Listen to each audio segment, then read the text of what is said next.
Welcome to the bird media. నేను మీ Pawan Krishnamurthy.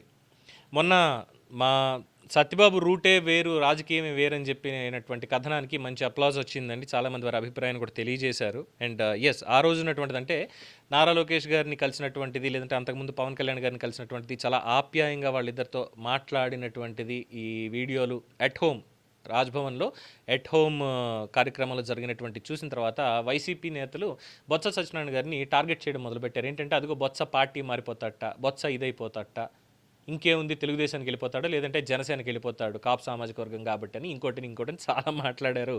Very funny actually. అప్పుడే ఒక క్లారిఫికేషన్ కూడా ఇచ్చాం. ఆయన రాజకీయం ఇంతే, ఆ రోజు నుంచి ఈ రోజు దాకా ఆయన ఎవరిని కలిసినా ఏం చేసినా ఆయన చేసేటువంటి విమర్శలు ఒకలా ఉంటాయి, ఆయన యాక్షన్స్ అనేవి డిఫరెంట్గా ఉంటాయి అనేది ముందు నుంచి అబ్జర్వ్ చేసి చెప్పినటువంటిది. సో ఎక్కడ కొట్టిందో తెలియదు, కానీ ఆ పాయింట్ వైసీపీ నేతల అధిష్టానం దృష్టిలో గట్టిగా వెళ్ళినట్టుంది.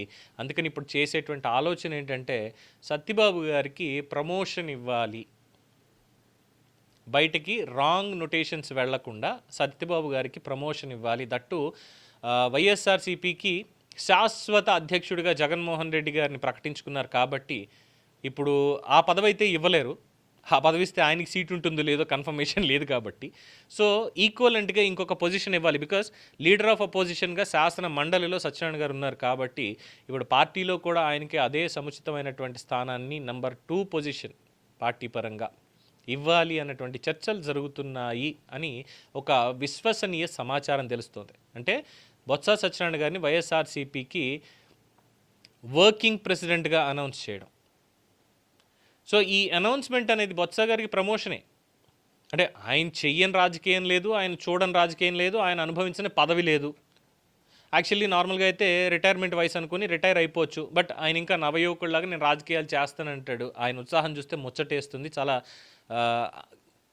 కాస్త ఆనందం అనిపిస్తుంది.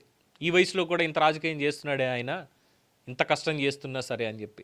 అలాగే ఉత్తరాంధ్రలో ఆయన పెట్టుకున్నటువంటి హోల్డ్ కూడా ఇవన్నీ చూసినప్పుడు సో దేనికి భయపడుతున్నాడు? కేవలం ఆయన ఒక ఉత్తరాంధ్ర నేత కదా బొత్స సత్యనారాయణ అనేటువంటి వ్యక్తి. జగన్మోహన్ రెడ్డి ఏకంగా స్టేట్ కాదు, నేషనల్ ఇంటర్నేషనల్ లీడర్ కదా.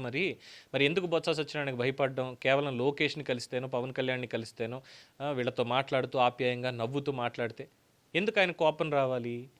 ప్రత్యర్థి పార్టీలు కాబట్టి, పొద్దున్న లేస్తే ఆ పార్టీలను తిట్టాలి, కుట్రలు చేయాలి కాబట్టి. మరి మనలాంటి వాళ్ళందరూ వెళ్ళి వాళ్ళతో నవ్వుతూ రాసుకు పూసుకు తిరుగుతూ ఉంటే మండదా?